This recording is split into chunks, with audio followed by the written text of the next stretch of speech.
Welcome to Arvind Kumar sir. Please come on the screen. Over to you, sir. धन्यवाद राम नरेश जी, आपका इतना शानदार warm welcome करने के लिए। हालांकि मैं लाइव नहीं हूँ, बट थोड़ा सा मैनेज कर लीजिएगा। कोई बात नहीं, चलेगा सर। क्लियर है ना? बिल्कुल सर, क्लियर है। आवाज मेरी ओके।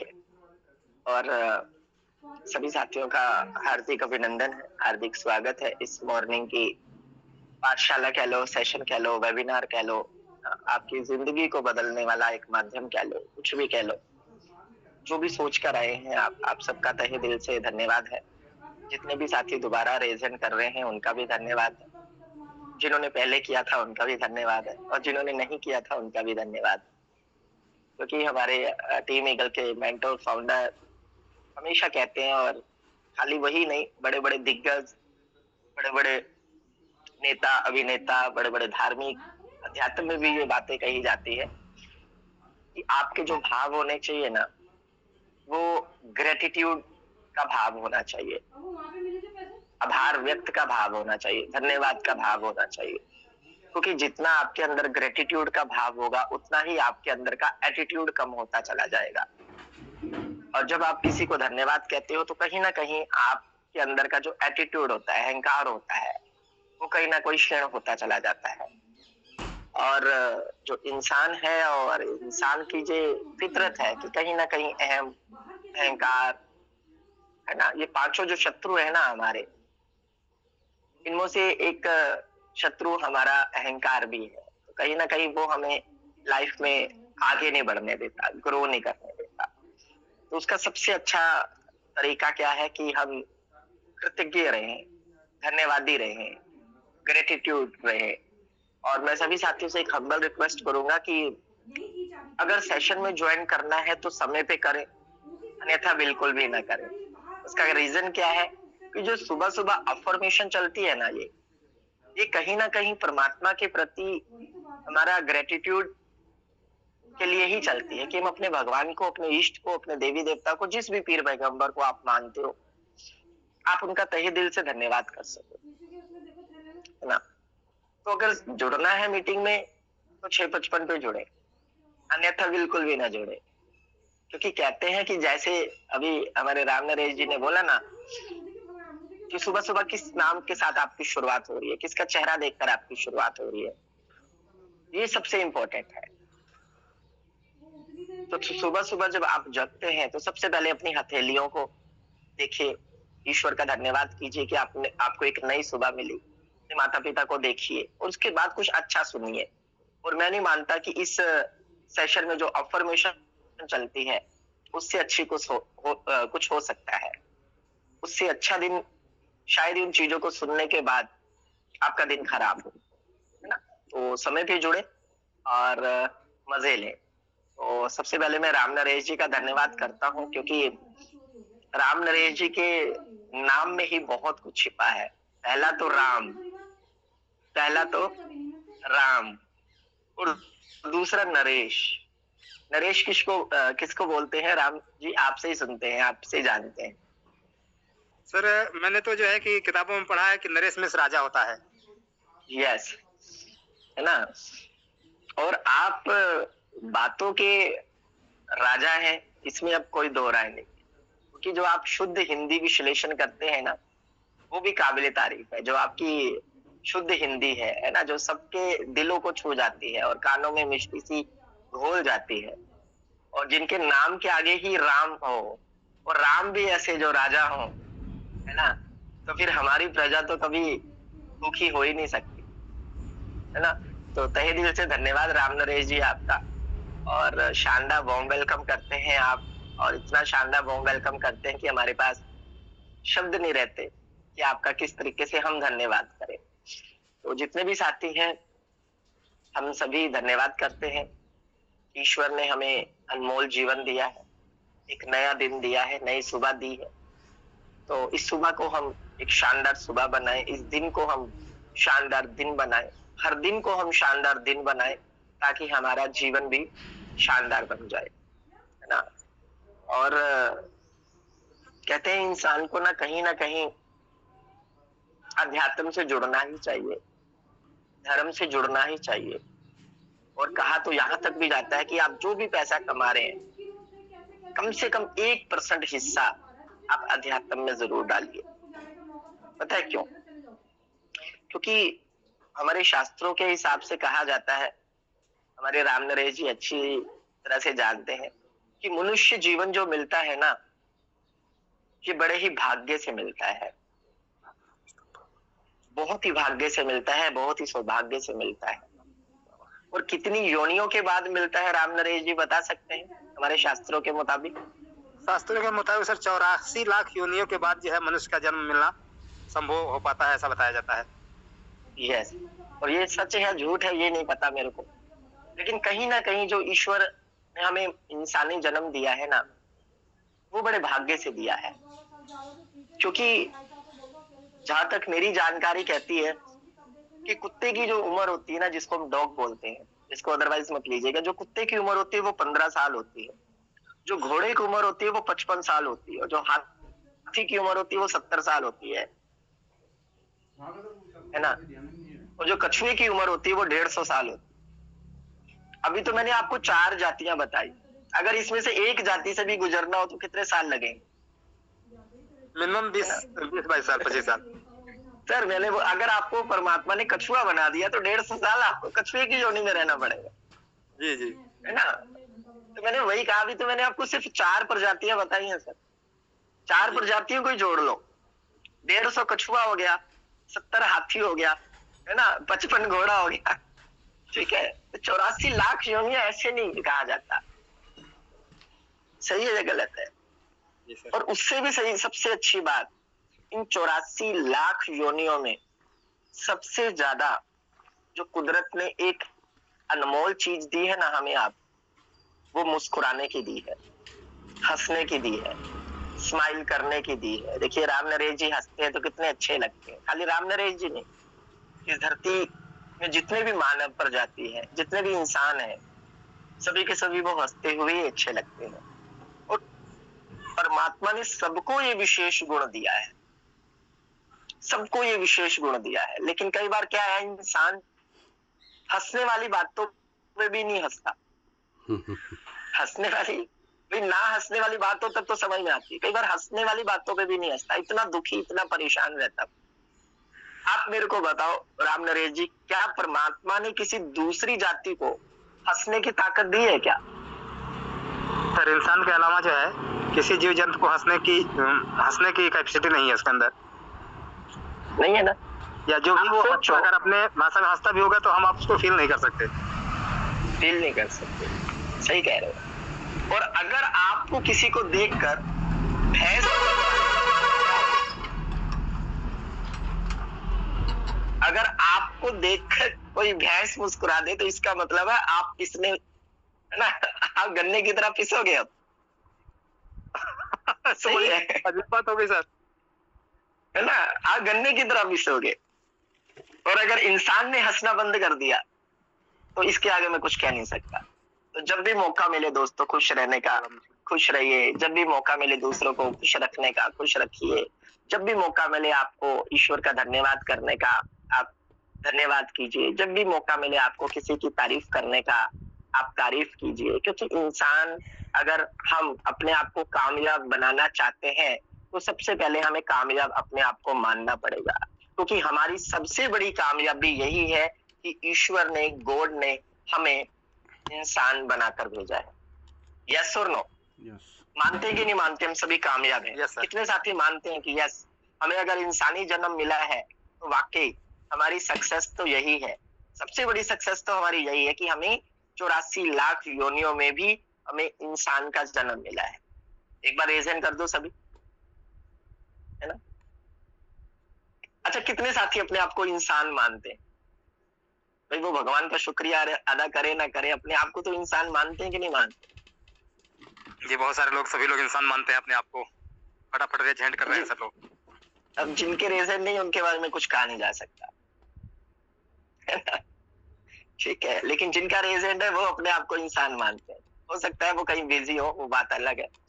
लेकिन जैसे ना हमारे राम नरेश जी ने स्टार्टिंग में कहा था ना कि मीटिंग ऑन करके आप गायब ना हो जाइए, या सो ना जाइए, है ना? तो कुछ साथी तो मीटिंग ऑन करके सो गए होंगे।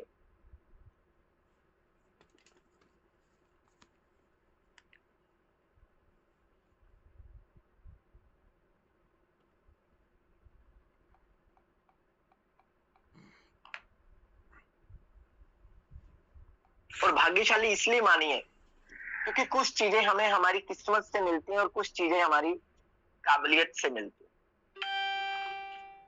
इस धरती पर परमात्मा ने सबको इंसान बना के भेजा है, लेकिन अगर इंसान अमीर गरीब बना है, कामयाब नाकामयाब हुआ है, सक्सेस अनसक्सेस हुआ है, तो अपनी काबिलियत की वजह से।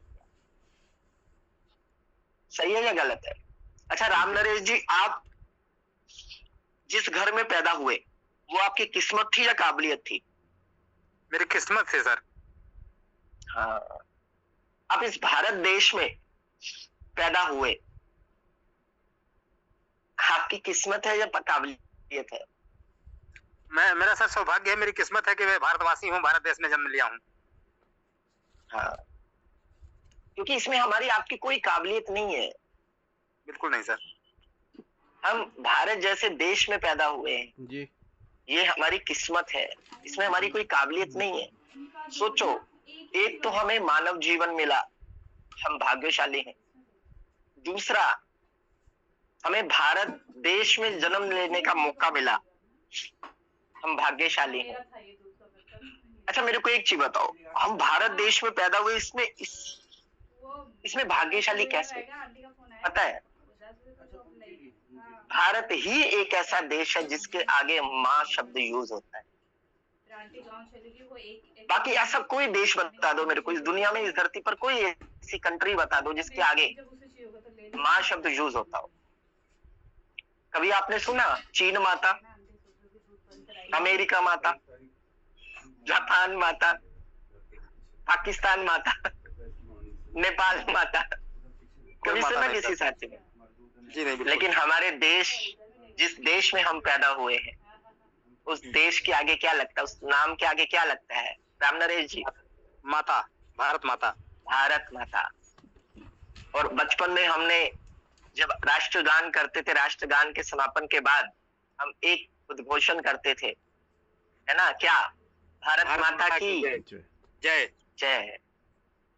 राइट। तो अपने आपको भाग्यशाली मानिए कि हमें इंसानी जन्म मिला है और उसके बाद हमें भारत जैसा देश मिला है, क्योंकि भारत के आगे माँ शब्द यूज होता है, क्योंकि बच्चे कैसे भी हों, है ना, माँ सबको एक समान रूप से पालती पोसती है, एक समान रूप से नजरों से देखती है, उसीलिए इसी को माँ कहा जाता है। तो हमारे भारत में भी ऐसे ही है ना? तो ये हमारा भाग्य है।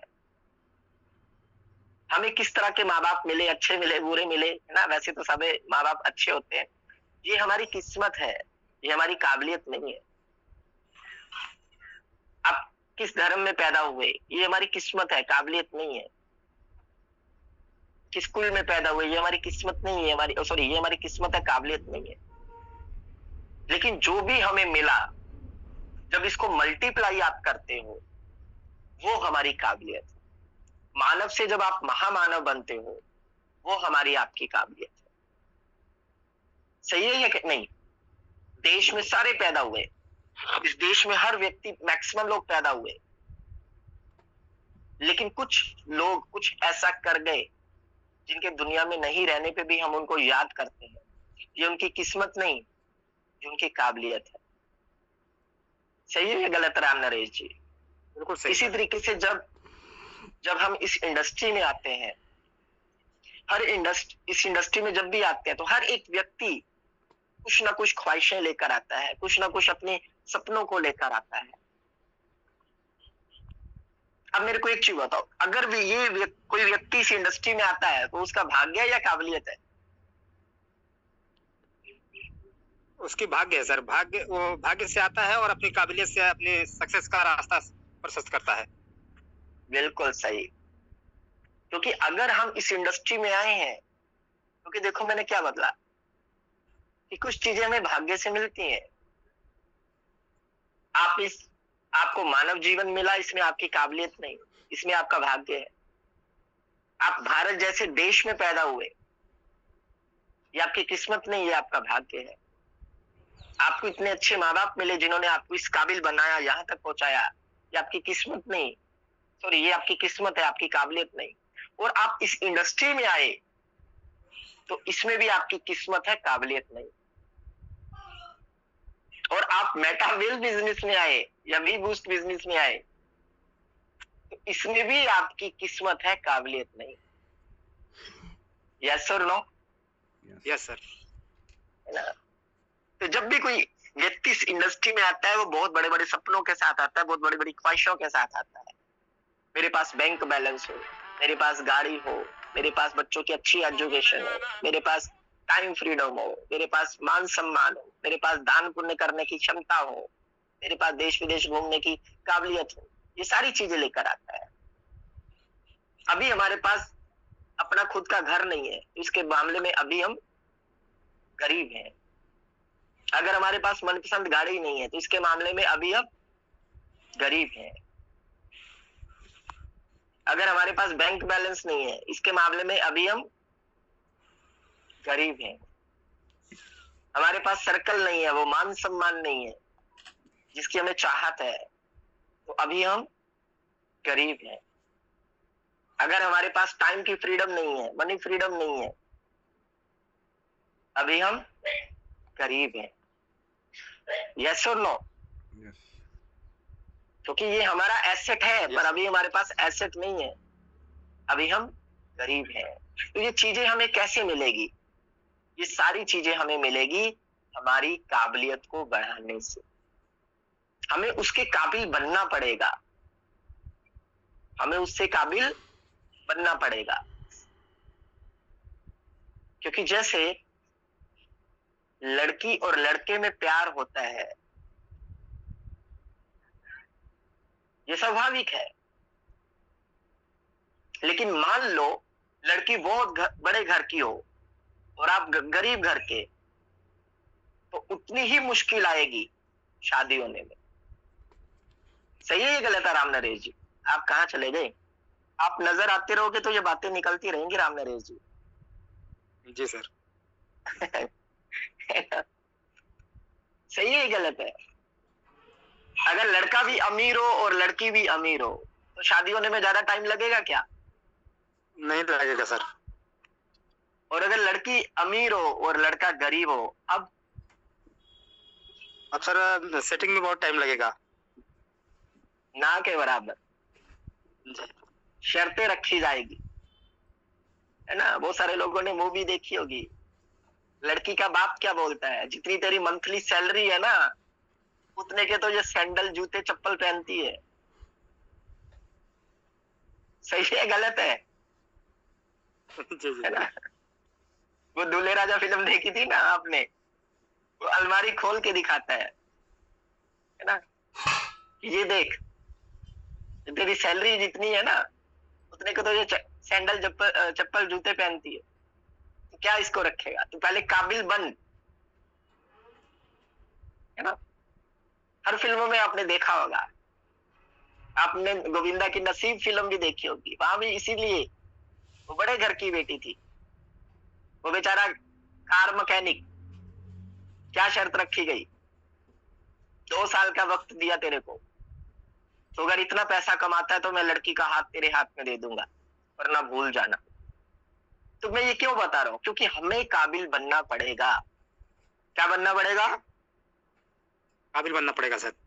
हमें अगर सपनों की जिंदगी जीनी है तो उसके काबिल बनना पड़ेगा।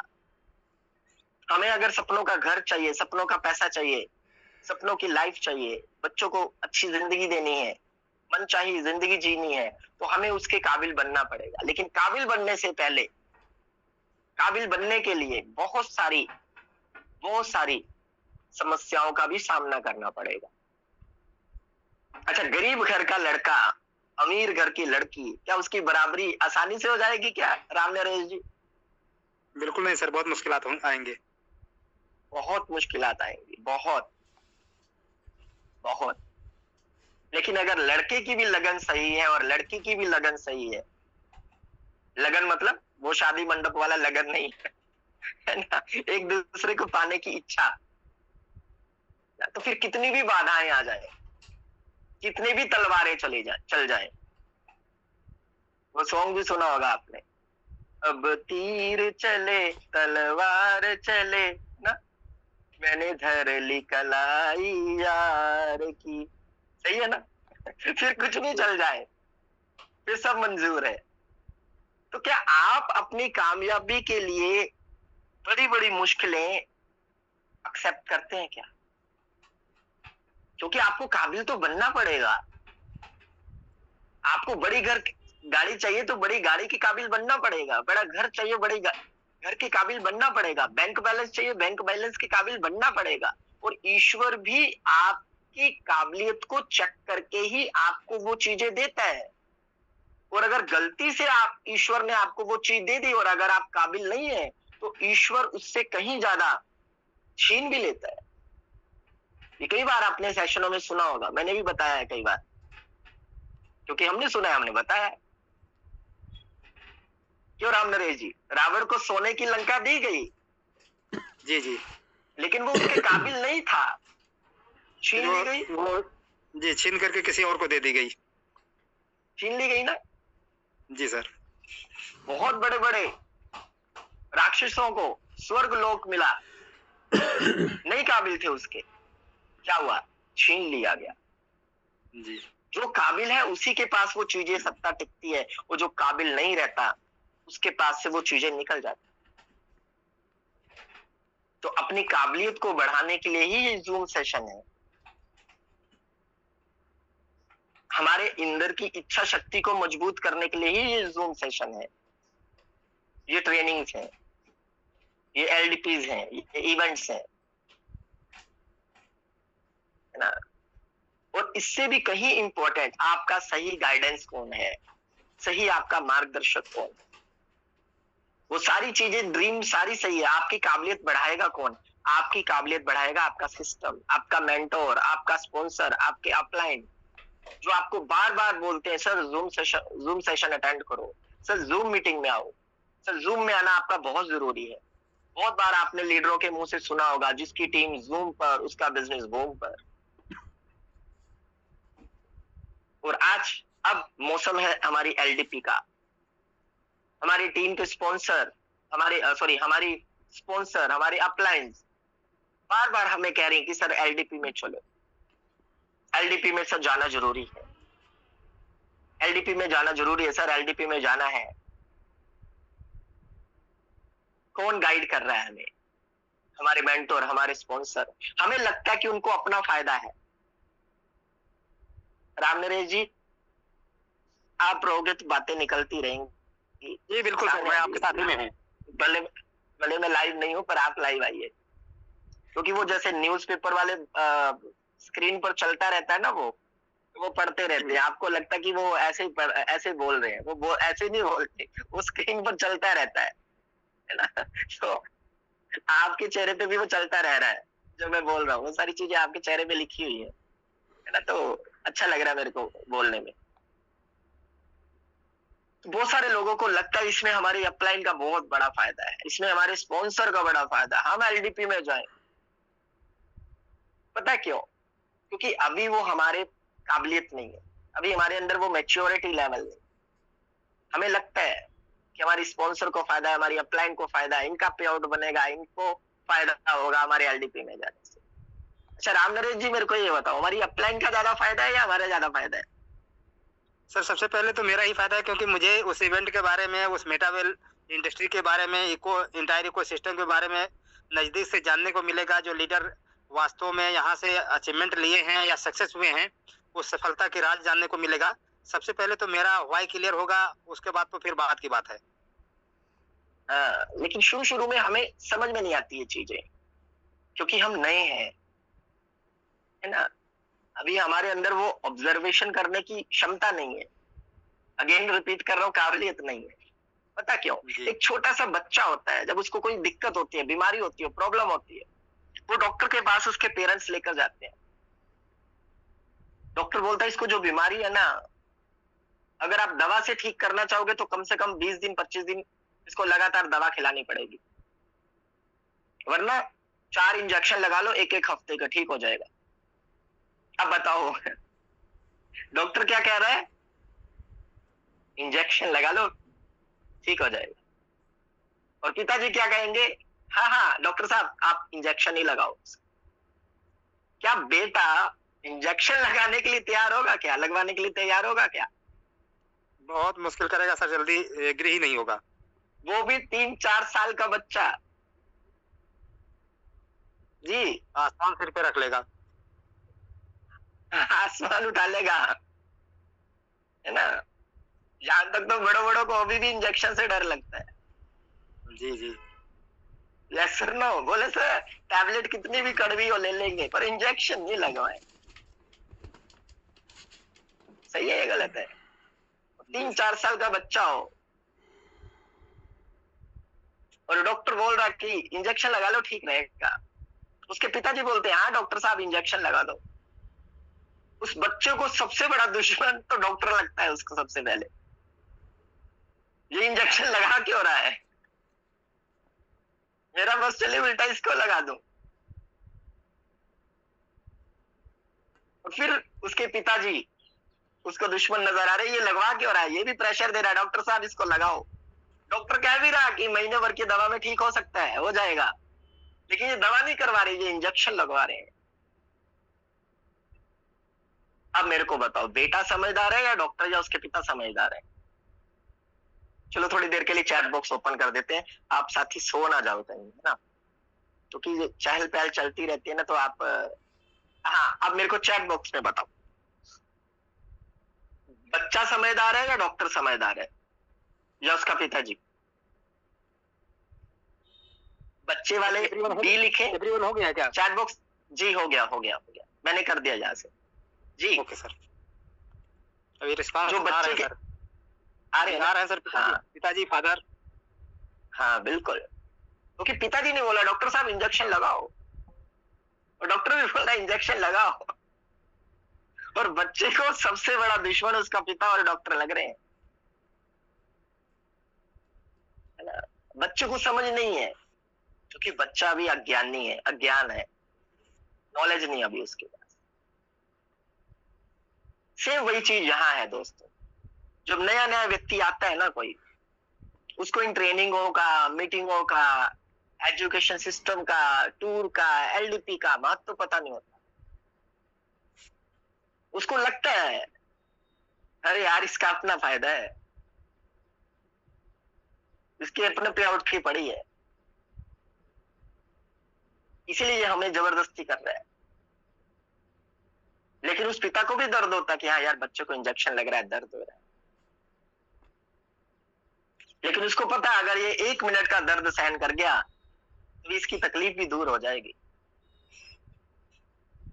इसकी तकलीफ दूर हो जाएगी। लेकिन हम इन बातों को नहीं समझते बच्चे की तरह।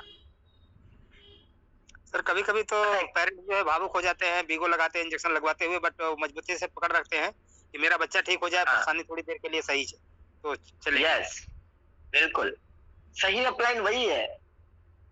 आपको जानबूझ के वो प्रॉब्लम में नहीं धकेल रही। आप हो सकता है आपके पास टाइम की प्रॉब्लम हो, पैसे की प्रॉब्लम हो, छुट्टी ना मिल पा रही हो, लेकिन ये छोटा सा अगर आप पेन ले लेते हो तो दोस्तों जैसे मैंने आपको बताया कि आपको यहाँ से टाइम फ्रीडम मिल रही है, बहुतों को मिली है। आप देखो इस इंडस्ट्री में आज लगभग 30 से 40% लोग फुल टाइमर हैं।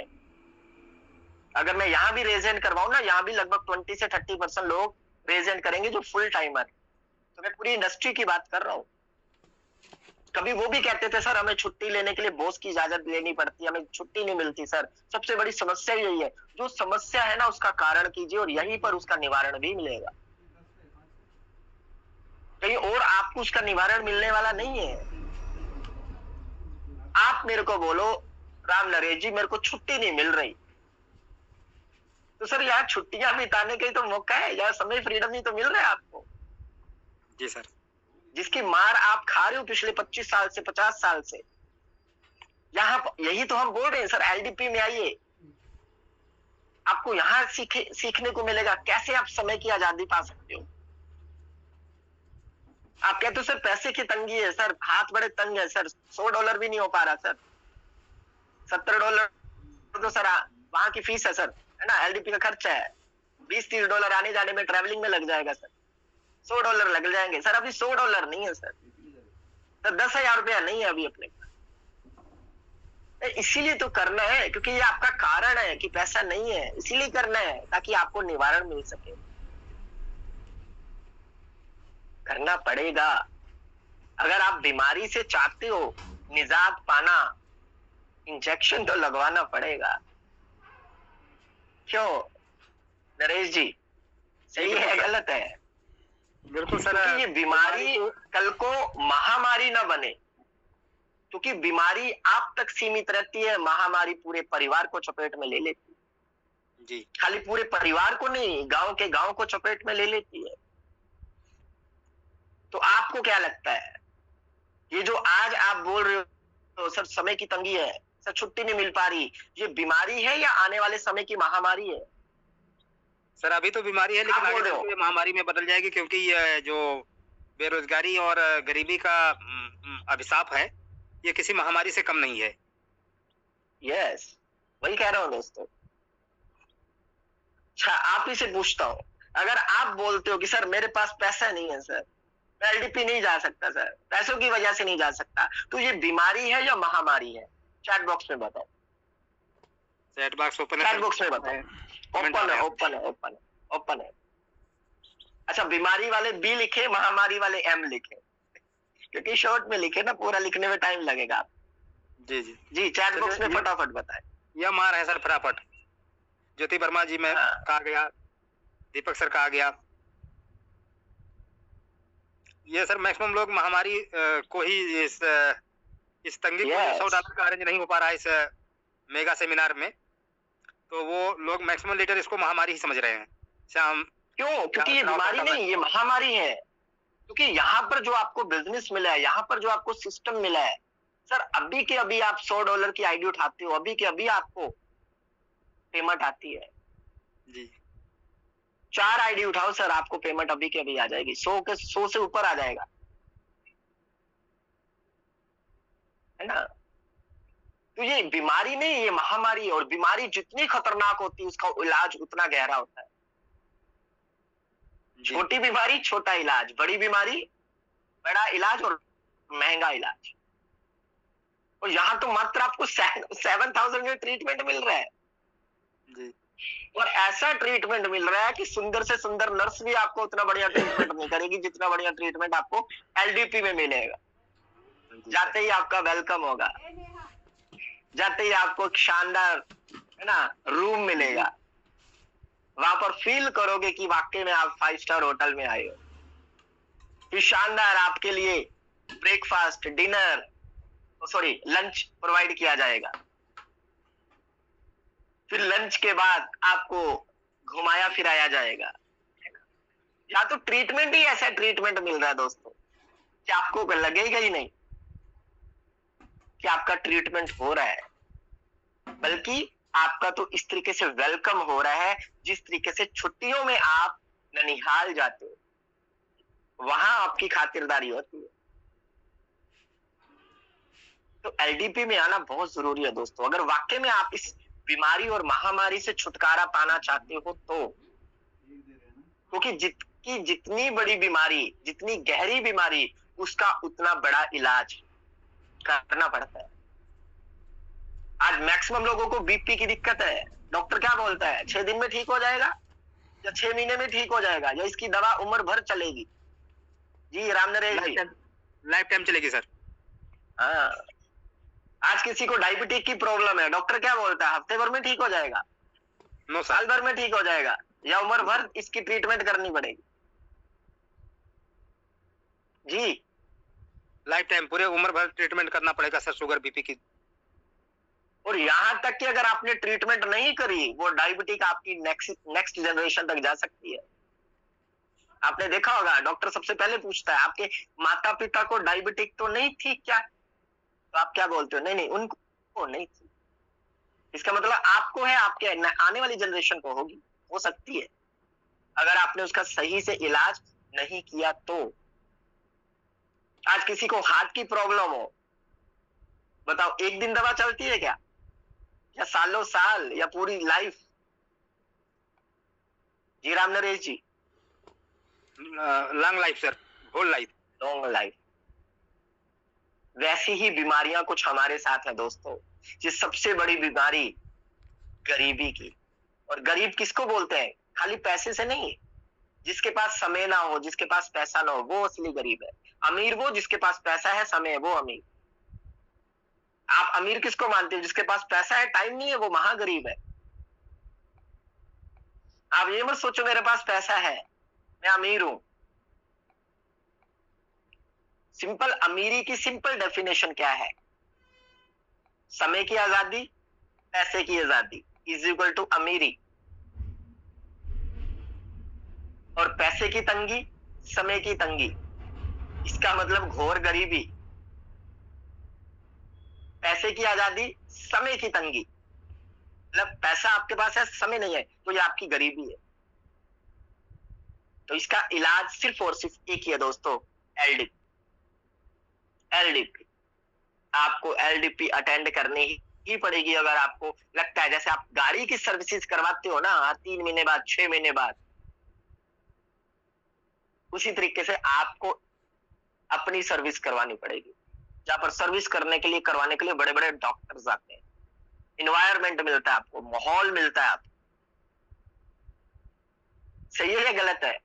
और बड़ी बड़ी बीमारियों में तो यहां तक डॉक्टर कहते हैं, बेटा तुम ना थोड़ा माहौल चेंज करो, थोड़ा ना इनका इन्वायरमेंट चेंज कर लो, इनको किसी पहाड़ी जगह पर ले जाओ, घुमाओ, इनको थोड़ा घुमाओ फिराओ, इसकी बीमारी बिना दवा के भी ठीक हो जाएगी।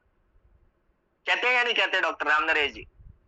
जी सर, कहते हैं इनको थोड़ा नेचर के साथ जोड़िए, नेचुरल जगह पे ले जाइए, हिल स्टेशन पे ले जाइए, पीसफुल प्लेस पे ले जाइए, है ना भाई। जो बीमारी दवा से ठीक ना हो रही है और डॉक्टर उसका दूसरा इलाज बताते हैं, भैया आप थोड़ा इसका एनवायरनमेंट बदलिए, माहौल बदलिए, इसको खुशनुमा माहौल में लेकर जाइए, इसको ऐसी वादियों में लेकर जाइए जहां इसका मन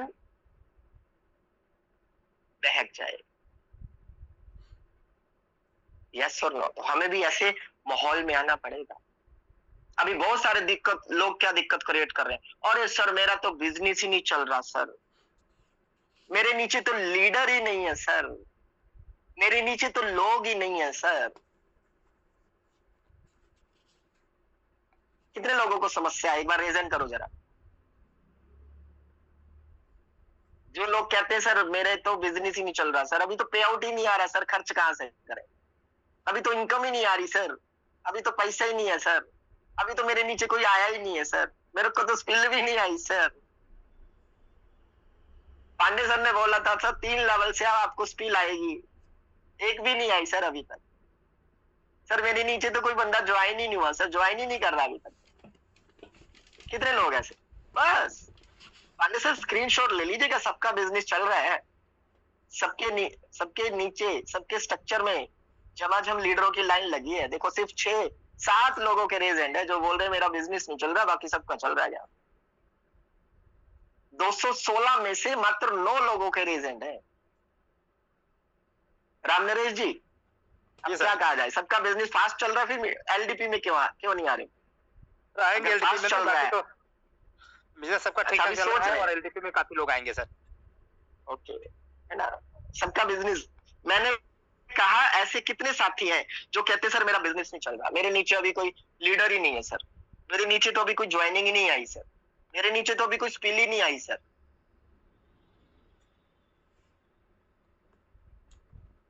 मात्र 14 लोग आपकी बात, अब आपकी बात लोग समझ पाए सर, सब रेज हैंड कर रहे हैं। मतलब 200 साथियों का बिजनेस बूम पर है, इनकम शानदार आ रही है, लीडरों की लाइन लगी है, अच्छी बात है, बहुत बढ़िया, है ना। चलिए इसका भी एक ही जवाब है। अगर आप कहते हो, चलिए एक छोटी सी स्टोरी है। एक बार क्या हुआ कि 9 नौजवान, क्या राम नरेश जी, 9 नौजवान किसी मंदिर के दर्शनों के लिए गए, बीच में नदी पड़ी, उन्होंने नाव करी, नाव में 9 के 9 बैठ गए, पूरी रात नाव चली और सुबह वो किनारे पहुंचे मंदिर के पास। तो उन्होंने कहा पूरी रात हम लोगों ने सफर किया है, 9 लोग चले थे, नाव में 9 लोग बैठे थे, गिन तो ले पूरे के पूरे हैं, कोई एक आधा लुढ़क तो नहीं गया रास्ते में, फिर रात का सफर था, है ना। अब हुआ क्या, सबने गिना और 8 निकले। कितने निकले? 8। 8 सबने गिना, लेकिन 9 की जगह 8 निकले। कारण बताओ क्यों? सर अपने आप को काउंट ही नहीं किए। हाँ, सबसे बड़ा कारण यही, अपने आप को काउंट ही नहीं किया, अपने आप को काउंट ही नहीं किया। 9 के, अरे भैया मेरे से गलती हो सकती, चल तू गिन, वो भी गिनता है। अरे यार हम तो 9 थे, यहाँ पर 8 कैसे हैं? अच्छा तू गिन, हो सकता है मेरे को गलती लग रही है। और जो भी गिने वो खुद को ना गिने, बाकी सबको गिने, बाकी सबको गिने। और निकले कितने? पूरे के पूरे 9। नहीं, 8 निकले ना, जो खुद को नहीं गिना तो 8 निकले। खुद को नहीं गिनेंगे तो 8 ही निकलेंगे सर। 8 ही निकले। जो लोग शिकायत करते हैं ना, सर मेरी टीम में कोई लीडर ही नहीं है सर, मेरी टीम में कोई ज्वाइन ही नहीं है सर, वो खुद को नहीं गिन रहे, वो खुद को गिन ही नहीं रहे। यही बात यही है। मैं बोलूं मेरी टीम में कोई लीडर ही नहीं है, इसका मतलब मैं खुद को गिन नहीं रहा। राम नरेश जी बोले मैं तो ज्वाइन किया हूँ, मैं तो लीडर हूँ, बस सारी लीडर की कमी वही खत्म हो जाती है। यस भाई, पांडे सर सिस्टम में आ गए और पांडे सर बोले मेरी टीम में कोई लीडर ही नहीं है। लेकिन सबसे पहले पांडे सर खड़े थे, सबसे पहले हमारे राजन जी खड़े थे, सबसे पहले हमारे रवि यादव जी खड़े थे, सबसे पहले हमारे प्रिंस जायसवाल जी खड़े थे, क्योंकि इन्होंने अपने आप को गिना कि भाई मैं लीडर की तरह ही ज्वाइन हुआ हूं, मेरी ज्वाइनिंग हुई है, मैं लीडर हूं, तो मैं 1 नहीं 1000 लीडर तैयार कर दूंगा, क्योंकि मैं हूं। और आप क्या बोलते हो, सर कोई ज्वाइन ही नहीं हो रहा। भाई आप तो ज्वाइन हो कि नहीं हो? आप बोलते कोई लीडर ही नहीं है, आप लीडर हो या नहीं हो? आप बताओ, किसको लगता मेरी टीम में कोई लीडर ही नहीं है? आप रेजन करके बताओ जरा, आप रेजन करके बताओ, किसको लगता कि सर ज्वाइन ही नहीं है कोई? अब रेजन करके बताओ। हाँ, अब थोड़ी सी बात समझ में आई है। कोई रेज हैंड नहीं है सर, सभी के सभी लोग ज्वाइन है, सभी की टीम है और सभी लोग लीडर हैं सर। हाँ, देखो हम तो आपको लीडर बनाएंगे, आपको बनना नहीं बनना बात अलग है। अब बताओ, अब कोई कह सकता है क्या कि सर कोई ज्वाइन ही नहीं हो रहा, सर कोई ज्वाइन ही नहीं है, कोई ज्वाइनिंग ही नहीं है सर, कोई लीडर ही नहीं है सर? दिक्कत यहीं पर है कि आप 9 के 9 निकले हो, खुद को गिन ही नहीं रहे, है ना, हमेशा कम रहेंगे, जबकि पूरे हो, जबकि पूरे हो, मेरी तरह अधूरे नहीं हो, पूरे हो। सही है गलत? जी सर। और एक चीज और बताओ मेरे को, अभी तो मैंने सिर्फ आपकी बात करी, और आपके ऊपर जो स्पॉन्सर है वो कौन है? वो कौन है? वो कौन है?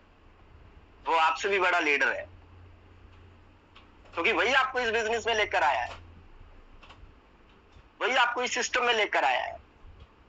अब आप बताओ, आप ज्वाइन हो, आपके ऊपर वाला ज्वाइन है, आप लीडर हो, आपके ऊपर वाला लीडर है, तो बिजनेस दौड़ेगा या नहीं दौड़ेगा? बिजनेस दौड़ेगा नहीं दौड़ेगा?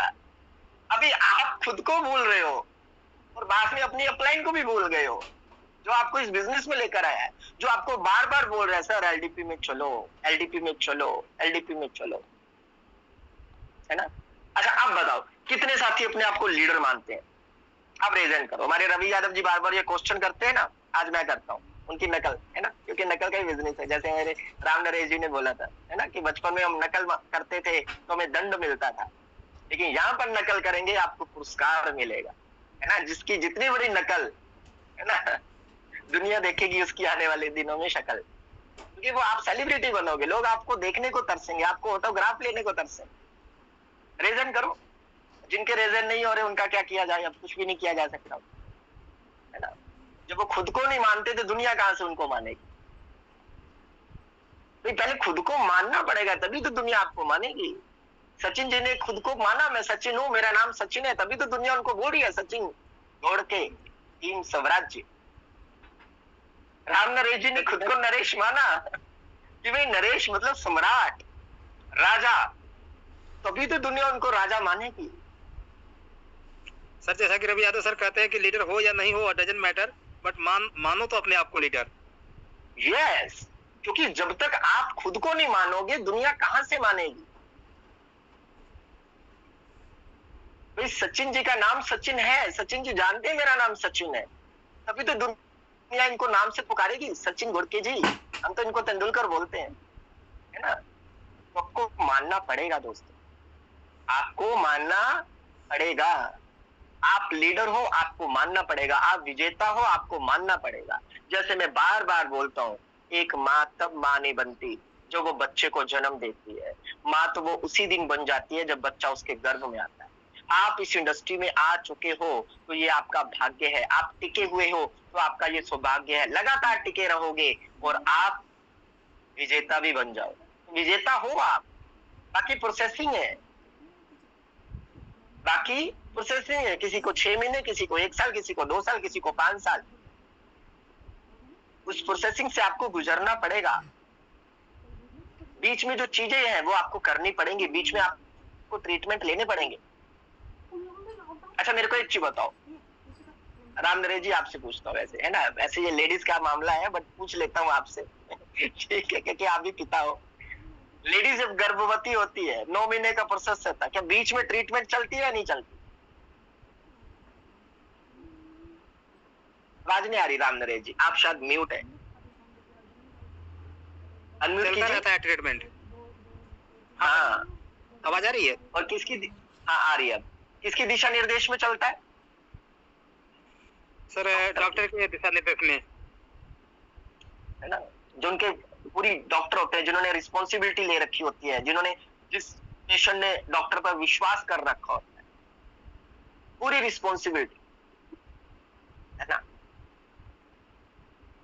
और उनकी दिशा निर्देश में। और अब तो ऐसा जमाना आ गया कि डे फर्स्ट से ही ट्रीटमेंट शुरू हो जाती है, लगातार चलती रहती है। तो दोस्तों आपको भी अगर, है ना, कामयाबी हासिल करनी है तो इसकी भी बीच बीच में आपको ट्रीटमेंट लेनी पड़ेगी, वरना साइड इफेक्ट भी हो सकता है, कुछ भी हो सकता है, जिसकी ट्रीटमेंट आपको एलडीपी में मिलेगी। तो छोटी सी स्टोरी के साथ अपनी मीटिंग को वाइंड अप करते हैं। क्या, एक छोटी सी स्टोरी है।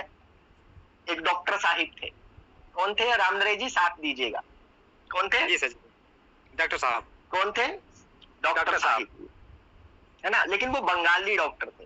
बंगाली डॉक्टर अदरवाइज मत लीजिएगा, बंगाली डॉक्टर का मतलब जैसे गांव में होते ना झोला छाप डॉक्टर, उस टाइप के डॉक्टर, मतलब वो डॉक्टर जिनके पास कोई डिग्री नहीं, उनके पास सिर्फ डॉक्टर के साथ कुछ समय बिताने का अनुभव, जिसको हमारे यहाँ बोलते हैं कंपाउंडरी की, 1-2 साल कंपाउंडरी की और खुद बन गए डॉक्टर। तो ऐसे डॉक्टर थे।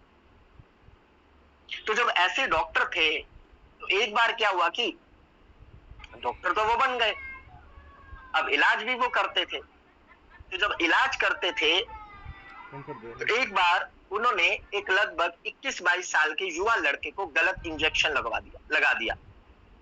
अब वो बच्चा क्या किया, 21 साल का युवा क्या कर गया, डेथ कर गया। अब गांव वाले भड़क गए कि भाई इसकी नासमझी की वजह से, इसकी अज्ञानता की वजह से 21 साल का लड़का डेथ कर गया, इसको छोड़ेंगे नहीं, मारेंगे इसको, इसका बुरा हशर कर देंगे, इसकी वजह से हमने बेटा खो दिया। तो उसको मारने चले सभी लोग मिलकर। वो बड़े बुजुर्ग थे राम नरेश जी की तरह, उन्होंने कहा कि यार एक तो जान जा ही चुकी है, अब दूसरी जान क्यों ले रहे हो, इसको छोड़ दो, मत पाप मत करो, छोड़ दो इसको। तो बोले नहीं, इसको दंड तो मिलना चाहिए। बोले हाँ, दंड मिलना चाहिए, आप में से कोई भी व्यक्ति इसके पास नहीं जाएगा। मतलब सॉरी राजेंद्र जी, आपने आपको म्यूट रखिए, आपकी आवाज आ रही है जी। राम नरेश जी, अभी सिर्फ आप ही मेरे साथ रहिएगा, ठीक है? ओके हाँ। तो उन्होंने बोला कि आप ऐसा करो, इसको दंड ये दीजिए, इसके पास अब कोई भी दवा लेने नहीं जाए। जब दवा लेने नहीं जाएगा तो इसकी बिक्री नहीं होगी, जब बिक्री नहीं होगी इसके पास पैसा नहीं आएगा, जब पैसा नहीं आएगा तो इसके बीवी बच्चे खाने को तरसेंगे, गरीबी में रहेगा ये, इसके पास कोई भी नहीं जाएगा। उन लोगों ने सोचा हाँ ये ठीक है, इसको मारेंगे नहीं, लेकिन इसके पास अब कोई दवा लेने नहीं जाएगा। अब ऐसा हुआ, हफ्ता बीता, 10 दिन बीता, वो व्यक्ति परेशान, जो डॉक्टर साहब थे परेशान। तो उन्होंने क्या किया, उन्होंने एक युक्ति लगाई कि पहले मैं इंसानों का इलाज करता था, अब मैं जानवरों का इलाज करूं। किसका? जानवरों का। जानवरों का। तो उन्होंने बाहर बोर्ड लगा दिया, यहां पर जानवरों का इलाज तसल्ली बख्श किया जाता है, बोर्ड लगा दिया। तो एक व्यक्ति की भैंस बीमार थी, वो ऐसे ही भैंस को लेकर जा रहा था और उसने बाहर देखा जहां पर जानवरों का इलाज तसल्ली बख्श होता है। तो वो गया व्यक्ति, डॉक्टर साहब को बोला, डॉक्टर साहब मेरी भैंस का इलाज हो जाएगा क्या? तो डॉक्टर साहब तो डॉक्टर थे, लेकिन किस तरह के डॉक्टर थे? इंसानों के या जानवरों के? इंसानों के थे सर, वो बाद में डॉक्टर का इलाज, जानवरों का इलाज करने। यस। तो उन्होंने बोला जी हो जाएगा, कोई दिक्कत नहीं, लेकिन बताओ प्रॉब्लम क्या है? बोला जी मेरी भैंस 3 दिन से चारा नहीं खा रही। उसने दिमाग लगाया कि इंसान जब खाना खाना बंद कर देता है तो उसको बुखार होता है। क्या होता है उसको? बुखार होता है। बुखार होता है। इसीलिए जब इंसान बुखार से पीड़ित होता है तो उसको खाना खाने की भूख नहीं लगती या खाना खाने को मन नहीं करता। इस भैंस को भी बुखार हुआ है। अब जून का महीना था, अभी भी कौन सा महीना चल रहा है राम नरेश जी? जून का ही चल रहा है। जून का चल रहा है। जून में गर्मी ज्यादा होती है या कम होती है? ज्यादा होती है सर। धूप कम होती है या ज्यादा होती है? ज्यादा होती है सर। हाँ, तो वो धूप में आया था अपनी भैंस को लेकर और उसने दिमाग लगाया कि इसको बुखार होगा। अब थर्मामीटर तो ऐसा है नहीं कि वो उसको ना चेक करे, और जब हम डॉक्टर क्या करते हैं, नाड़ी पकड़ के चेक करते हैं, तो उसने क्या किया, उसने भैंस की चमड़ी को टच किया। अब भैंस की चमड़ी पहले से मोटी और जून की तपती गर्मी में और ज्यादा गर्म, उसने आइडिया लगाया कि भैंस को बुखार है। तो उसने सोचा कि पहले इसको बुखार की दवा दी जाए। अब उसने फिर दिमाग लगाया, क्योंकि वो डॉक्टर किस चीज का था? इंसानों का। और इलाज किसका कर रहा था? भैंस का। और बोला इंसान का साइज इतना होता है, इंसान का पेट इतना होता है, इंसान को तो हम 2 या 3 टैबलेट देते हैं, इसको कम से कम 10-12 टैबलेट देनी चाहिए। उसने सोचा 10-12 टैबलेट देनी चाहिए। उसने 10-12 टैबलेट निकाली, फिर सोचा कि इंसान तो टैबलेट को निगल लेता है पानी के साथ, और इसको कैसे टैबलेट दी जाए। फिर उसने युक्ति लगाई, उसने घर से पाइप मंगवाई। जानते हो पाइप राम नरेश जी? पाइप जानते हो? उसने क्या किया, भैंस के मुंह पे वो पाइप लगाई और उसमें कम से कम 15-16 गोली डाल दी, एक साथ डाल दी। और वो जैसे ही 15-16 गोली एक साथ डाल दी भैंस के मुंह में, ताकि वो फूंक मारे और भैंस की पेट में वो सीधा 16 की 16 गोलियां चली जाए। अब जैसे ही उसने भैंस के मुंह में पाइप लगाई, 16 गोलियां रखी, अब वो फूंक मारे उससे पहले भैंस ने फूंक मार दी। अब 16 गोलियां किसके अंदर चली गई? बंगाली डॉक्टर साहब के अंदर। अब डॉक्टर साहब के अंदर चली गई। इलाज किसका कर रहे थे? भैंस का। भैंस का। इलाज किसका हो गया? डॉक्टर साहब का। डॉक्टर साहिब का दिक्कत यही है, आप बोलते सर एलडीपी में आना क्यों जरूरी है, इसीलिए एलडीपी में आना जरूरी। क्यों? आप लोगों को समझाने जाते हो और लोग आपको समझाकर भेज देते हैं। आप लोगों को समझाने जाते हो और लोग आपको समझाकर भेज देते हैं, फिर आप थक हार के बैठ जाते हो। सेम उसी तरीके से इलाज तो आप बाहर वालों का करने गए थे, फूंक तो बाहर वालों को मारने गए थे और बाहर वाले ने फूंक मार दी उससे पहले और आप घर पे आ जाते हो।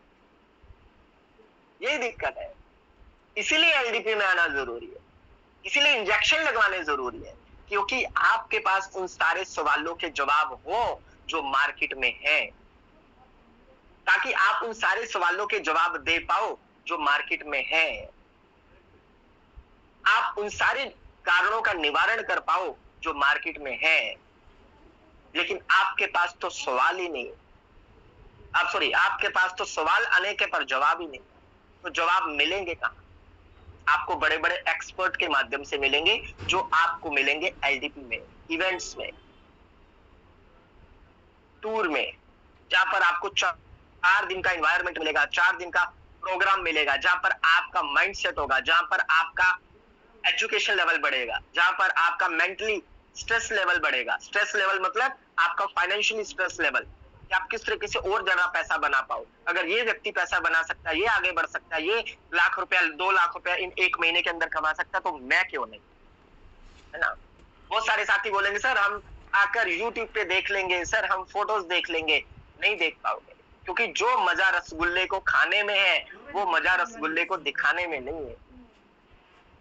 जी राम नरेश जी, मैं बोलूं जी रसगुल्ला बहुत टेस्टी, बहुत टेस्टी, बहुत टेस्टी, आपको टेस्ट लगेगा क्या? बिल्कुल नहीं, बिना खाए सब टेस्ट केवल कैसे लगेगा? बिना खाए टेस्ट हो ही नहीं सकता। तो आपको एलडीपी में जाना पड़ेगा, जाओगे तभी तो आपको टेस्ट मिलेगा। राम नरेश जी बोल दे एलडीपी बहुत शानदार हुई थी, क्या मजा उसका, वो तो राम नरेश जी के लिए हुई थी, आपके लिए थोड़ी ना हुई थी, है ना। तो आपको सारे कारणों के निवारण मिले, आप लीडर बने, आपकी टीम में लीडरों की फौज आए, आप डॉलर की बारिश हो, इसलिए आपको एलडीपी में आना है, आना है, आना है। और लास्ट में रेज हैंड करके मैं जानना चाहूंगा कितने साथी ऐसे हैं जो एलडीपी का हिस्सा बन रहे हैं, वरना उनका हाल वही होगा जो बंगाली साहब डॉक्टर का हुआ था, क्योंकि डिग्री तो कोई थी नहीं उनके पास। कभी राम नरेश जी को सुन लिया, कभी किसी को सुन लिया, है ना, बिना डिग्री के डॉक्टर, क्योंकि ट्रेनिंग कोई अटेंड नहीं करी, सेमिनार कोई अटेंड नहीं किया, किसी लीडर के साथ उन्होंने फिजिकली टाइम नहीं व्यतीत किया, किसी के अनुभव एक दूसरे के साथ शेयर नहीं करे, तो डिग्री वाले डॉक्टर नहीं बनोगे, कि बिना डिग्री वाली डॉक्टर बनोगे, और वही हाल होगा। और अभी भी कुछ साथियों का वही हाल हो रहा है ना। फूंक भैंस को मारनी होती है और भैंस आपको फूंक मार देती है ना। अभी भी 36 लोगों का रेजेंट है। चलिए कोई बात नहीं, टाइम ज्यादा हो रहा है, इसलिए हम अपनी वाणी को यहीं पे विराम देते हैं। मिलते हैं नेक्स्ट सेशन में, ठीक है, जब भी पांडे सर हमें मौका देंगे। और दिल से धन्यवाद पांडे सर ने मौका दिया, तो दिल से धन्यवाद राम नरेश जी आपका, thank you so much. Thank you sir, thank you, बहुत बहुत धन्यवाद आपका शानदार सेशन के लिए। तो ये थे अमृतसर से अरविंद कुमार सर। अरविंद का मतलब होता है कमल। कमल सर जैसे आते हैं, जैसे कमल बहुत ही सुनहरा प्यारा फूल होता है, जैसे आते हैं पूरा सेशन खिल जाता है। तो बहुत बहुत धन्यवाद सर का। बहुत सारे लोग रेज हैंड करके आपको धन्यवाद प्रेषित कर रहे हैं और ये शानदार सेशन के लिए। और पांडे जी को चूँकि आज मैं धन्यवाद करना भूल गया था, तो सभी पूरी जो है कि कायनात को बहुत बहुत धन्यवाद। और एस.डी. पांडे सर का विशेष धन्यवाद, उन्होंने आज मुझे मौका दिया आपके साथ, अरविंद सर के साथ बात करने का, और आज मेरी जिम्मेदारी थी। बहुत बहुत धन्यवाद। और क्लियर फीडबैक करते हुए हम आप लोगों से नेक्स्ट सेशन की तरफ चलते हैं, जिसमें आप लोग अपना रिव्यू रखेंगे। और किसी प्रकार का कोई एलडीपी से संबंधित कोई प्रॉब्लम आ रही है या बी बूस्ट या टी एंडर से, और आज के सेशन से रिगार्डिंग कुछ भी अगर आप पूछना चाहते हैं या कुछ अपनी बात रखना चाहते हैं, कुछ अपनी तरफ से आप कहना चाहते हैं, तो आपका मोस्ट वेलकम है, आए और अपनी बात रखें। इस बीच में हमारे बीच में doctor Babu Singh sir live हैं, रेज हैंड है, सर को नमस्कार है, गुड मॉर्निंग, आए और अपनी बात रखें सर।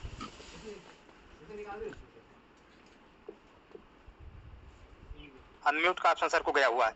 बहुत बहुत धन्यवाद राम नरेश जी, आपकी होस्टिंग बहुत ही जबरदस्त और मस्त, बहुत करारी आवाज आपकी। और आज का सेशन हमारे अरविंद सर का रहा बहुत ही शानदार और जानदार सेशन। तो सभी जानदार और शानदार रहते हैं उनके, क्योंकि बातों में से बात निकालना अगर सीखें तो अरविंद सर से सीखें। जैसे अभी डॉक्टर वाली बात आई, तो पहले सीखना पड़ेगा तभी हम जीत सकते हैं।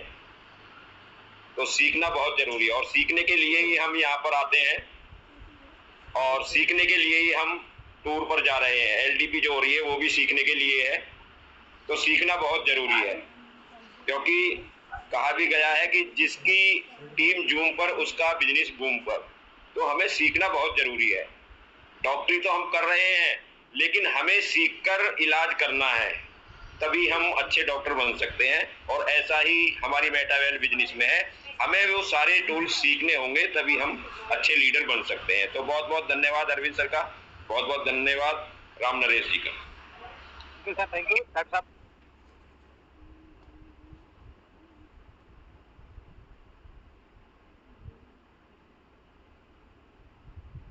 सॉरी मैं अनम्यूट हो गया था। बहुत बहुत धन्यवाद डॉक्टर साहब आपका, आपने अपना रिव्यू रखा। और जैसा कि आपने बिल्कुल सही कहा, चाहे हमें डॉक्टरी करना है चाहे मेटावेल करना है, हमें सीख करके अनुभव प्राप्त करके डॉक्टरी करनी है या मेटावेल बिजनेस करना है, क्योंकि हमारे पास सभी सवालों के मैक्सिमम सवालों के जवाब होने चाहिए। क्योंकि जब हमारे पास जवाब नहीं होता है तो फिर हमें वापस मुँह आना पड़ता है और अपनी इंसल्टी भी होती है और अपनी डील भी क्लोज नहीं होती है। तो हमें इन सब चीज़ों को सीखने के लिए एलडीपी पहुँचना होगा। जूम वेबिनार, फिजिकल सेमिनार जो भी हैं वो अटेंड करने होंगे। और नेक्स्ट सेशन चलते हैं, नेक्स्ट तरफ जो है जीवन गोस्वामी जी हल्द्वानी से सर हैं। सर को नमस्कार है और सर को अनम्यूट का ऑप्शन गया हुआ है। वेलकम सर, अपनी बात रखें सर प्लीज।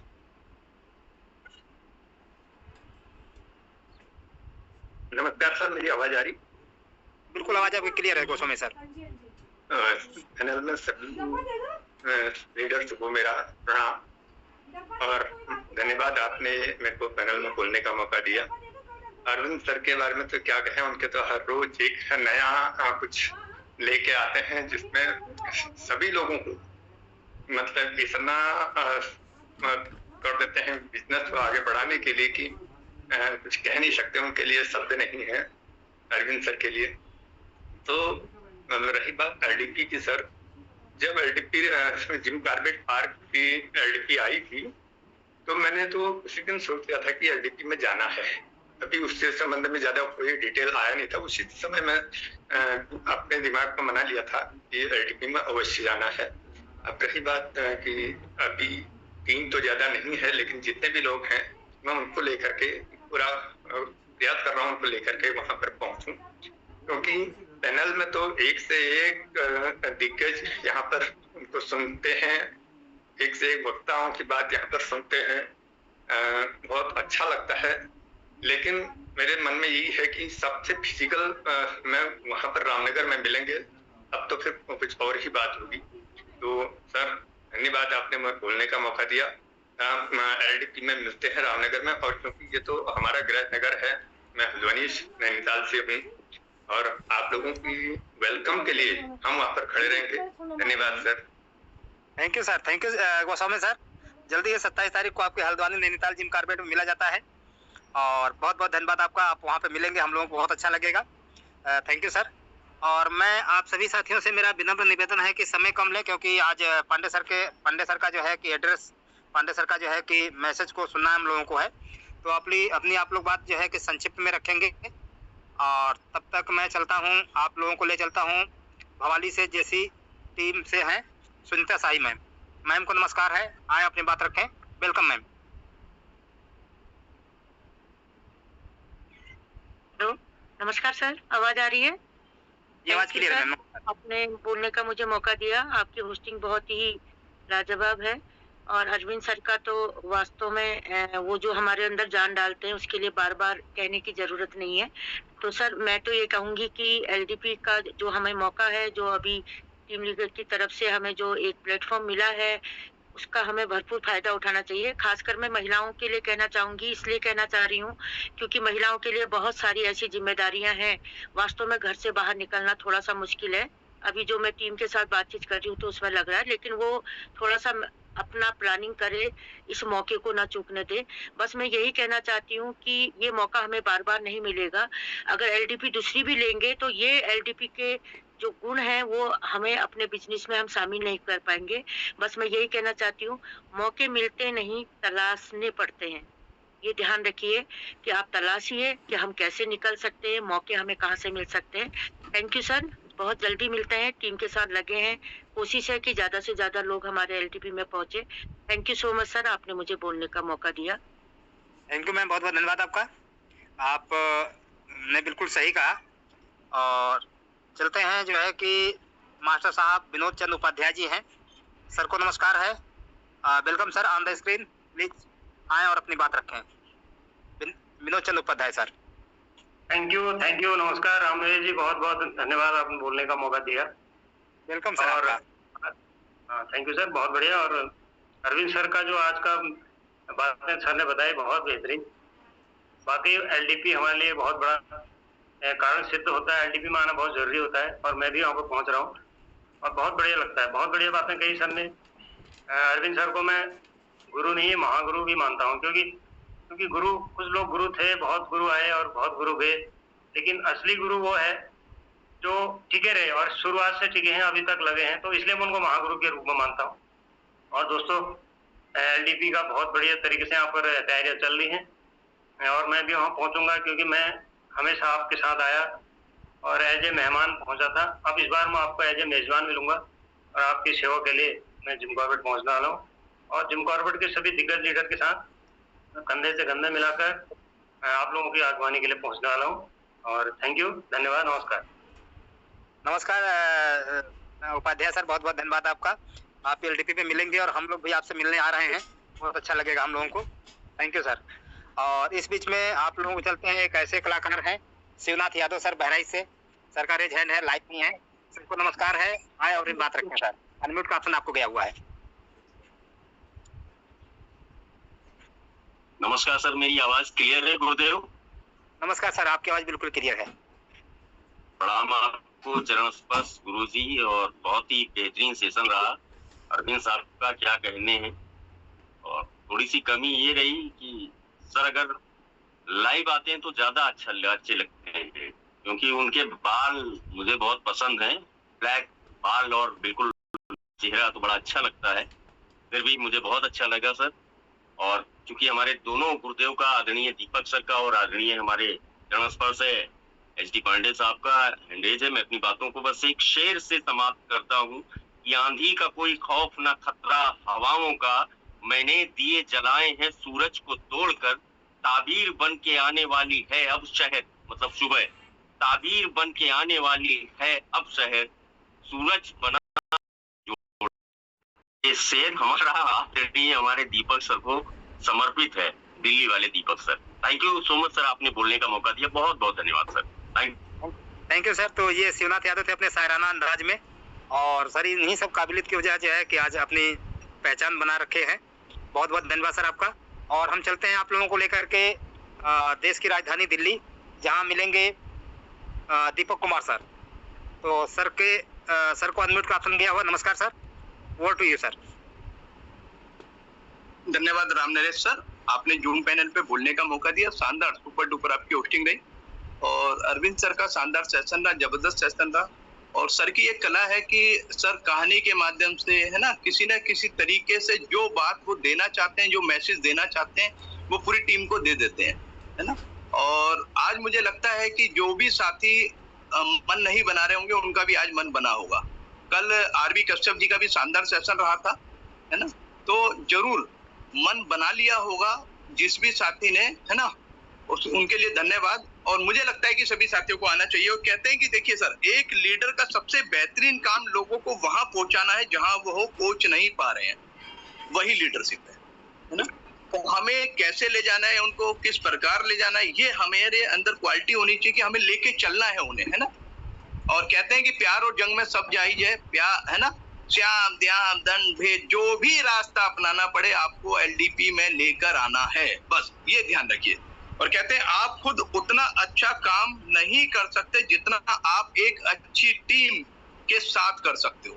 तो हमें ये जरूर देखना है कि देखिए हम अकेले कितने भी काबिल हों, हम उतना काम नहीं कर पाएंगे जितना हम एक टीम के साथ कर पाते हैं, है ना।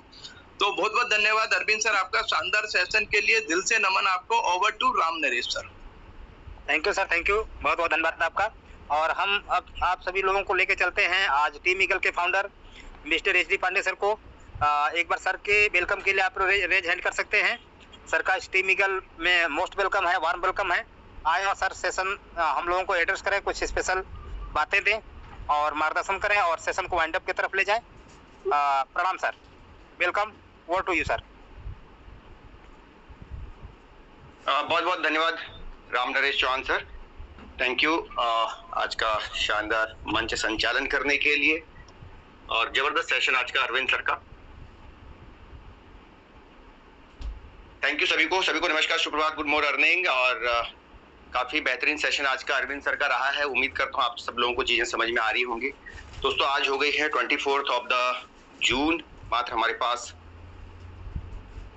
2 दिन का वक्त है। हमारे पास सिर्फ 2 दिन का वक्त है एलडीपी में पहुंचने का। तो मैं आप सभी को एक चीज कहना चाहूंगा कि पिछले 3-4 दिनों से लगातार हमारे लीडर्स आपको एलडीपी में क्या बेहतर हो सकता है उसके ऊपर चर्चा कर रहे हैं। और आज 24 तारीख हो गई। जो साथी दूर से हैं, जिनके रिजर्वेशन नहीं हो पाए थे किसी कारणवश, उनके लिए तत्काल का ऑप्शन बचा हुआ है, उनके लिए सिर्फ तत्काल का ऑप्शन बचा हुआ है। तो अगर आपने अभी तक अपने रिजर्वेशन नहीं किए हैं तो मुझे जैसे लगता है कि आज शायद तत्काल का टाइमिंग होगा आपके लिए।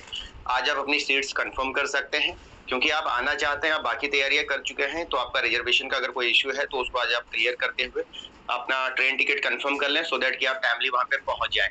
और पिछले काफी दिन से मैं देख रहा हूँ कि हमारे लीडर्स का टोटली फोकस एलडीपी के ऊपर है और मेरा खुद का फोकस है। उसके लिए मैं बैकग्राउंड में सारी तैयारियां कर रहा हूँ, लगातार मेहनत कर रहा हूँ और मुझे उम्मीद है कि जब आप एलडीपी में आएंगे तो आपको इसके रिजल्ट बहुत शानदार दिखेंगे।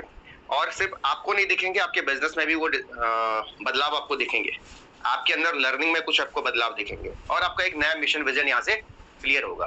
तो मैं सभी को एक चीज कहना चाह रहा हूँ, जो साथी अभी तक वेटिंग में थे, किसी कारणवश अभी तक अपना रिजर्वेशन नहीं करवा पाए थे क्योंकि डेट हमने पोस्टपोन करी थी, तो उन सबसे मैं एक ही चीज कहना चाहूंगा कि ऐसा ना हो कि 4 दिन बाद आप कहें यार काश मैं चला जाता। 4 दिन बाद आप ये कहें कि यार ये काम जिसकी वजह से मैं नहीं गया ये तो मैं मैनेज कर सकता था, ये काम मेरे घर वाले अटेंड कर सकते थे, ये काम कोई दूसरा कर सकता था, अगर मेरे पास शॉप है तो वहां पे मैं किसी और को बैठा सकता था। 4 दिन में हो सकता है आपको 2, 4, 6 हजार 10 हजार रुपए का आगे पीछे आपका हो सकता है बैकअप जहां पे आप काम कर रहे हैं, लेकिन ये 4 दिन आपको 6 महीने में कई गुना आगे ले जा सकते हैं। इसको अगर आप समझ गए, ये 4 दिन आपको हो सकता है एंड ऑफ द ईयर तक 4 लाख पे पहुंचा दें, हो सकता है 40 लाख पे पहुंचा दें, हो सकता है 1 CR पे भी पहुंचा दें दोस्तों। लेकिन तब जब हम उसका हिस्सा बनेंगे तभी हमारे को एक बेहतरीन विजन क्लियर होगा। और जिस हिसाब से हमने अपनी तैयारी कर रखी है उस हिसाब से मैं यही कहना चाहूंगा आपको कि मिस ना करें। हो सकता है किसी साथी के ना आ रहे हो टीम में से, हो सकता है इमीडिएट अपलाइन भी ना पा रहे हो, सबके अपने अपनी चैलेंज हो सकते हैं, लेकिन ओवरऑल ये सोचना है कि बिजनेस किसका है, बिजनेस आपका है। आपके बिजनेस में लिखा है ना कि आप ऑनर है, तो अगर आप ऑनर है तो आपने ऑनर की तरह थोड़ा सा अपने विजन को क्लियर करना है। As a owner, as a business owner, as a leader आपको समझना चाहिए कि ये बिजनेस आपका है और आपको आगे बढ़ना है। आइए, और 4 दिन का जबरदस्त शेड्यूल है। आपको खुद लगेगा यस कि हम कुछ और लोगों को लेके आ सकते थे तो शायद और बेहतर हो सकता था। तो इसके ऊपर प्लानिंग करें और जिन साथियों ने अभी तक उनकी कुछ पेमेंट्स पेंडिंग है वो अभी आप मीटिंग के बाद उसको आज क्लियर कर दें। कोई भी पेंडिंग केस ना रखें आखिरी टाइम के लिए, क्योंकि हर चीज यहाँ पे लिमिटेड है और पूरी प्लानिंग के साथ काम हो रहा है। तो ऐसा नहीं होना चाहिए कि लास्ट में फिर मुझे परेशानी हो या आपको परेशानी हो, या आप किसी का पेमेंट आपका पेंडिंग है, आपने कहा कि उसको मैं आज देता हूँ कल देता हूँ, तो उसके चक्कर में लास्ट में थोड़ा सा परेशानी का कारण बन जाता है।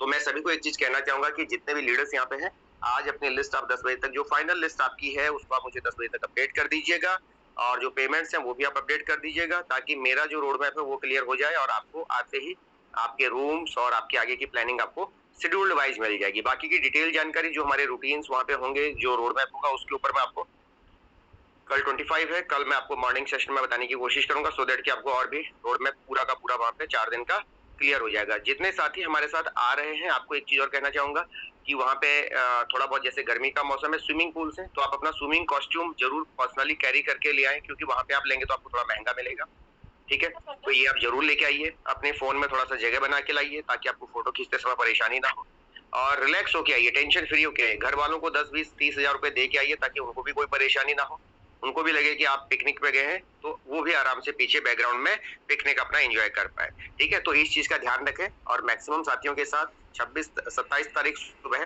10 बजे के आसपास कोशिश करें, बहुत जल्दी। अगर कोई दूर से आ रहा है तो ठीक है, अदरवाइज जितना लोकल कम्युनिटी है, मैं जरूर चाहूंगा कि आप सुबह 10 बजे के आसपास होटल पहुंचे। एक साथ सब लोग आएंगे तो क्या होगा, होटल में मैनेज करना हमारे लिए चैलेंज हो जाएगा, और मेरी प्रायोरिटी रहेगी जो दूर से पहले आए हुए लोग हैं। सभी को मैं एक चीज कहना चाहूंगा कि सुबह आप 9 बजे के आसपास ही होटल पहुंचे, क्योंकि पहले से बुकिंग चल रही होगी तो इमीडिएटली आपको अटेंड कर पाना होटल का मुश्किल हो जाता है। चेक इन के प्रोसेस जो है वो 10 बजे के बाद ही शुरू होते हैं, तो उसी हिसाब से आपने प्लानिंग करनी है। किसी का बहुत इमरजेंसी है तो मुझे पहले बता दीजिएगा ताकि मैं उसके हिसाब से भी कुछ बैकअप में व्यवस्था बना लूं, ठीक है दोस्तों। तो हम लोग मिलेंगे 27 तारीख को सुबह 9-10 बजे के आसपास होटल में, और बाकी कल मॉर्निंग सेशन में और डिटेल जानकारी आपको साझा कर दूंगा।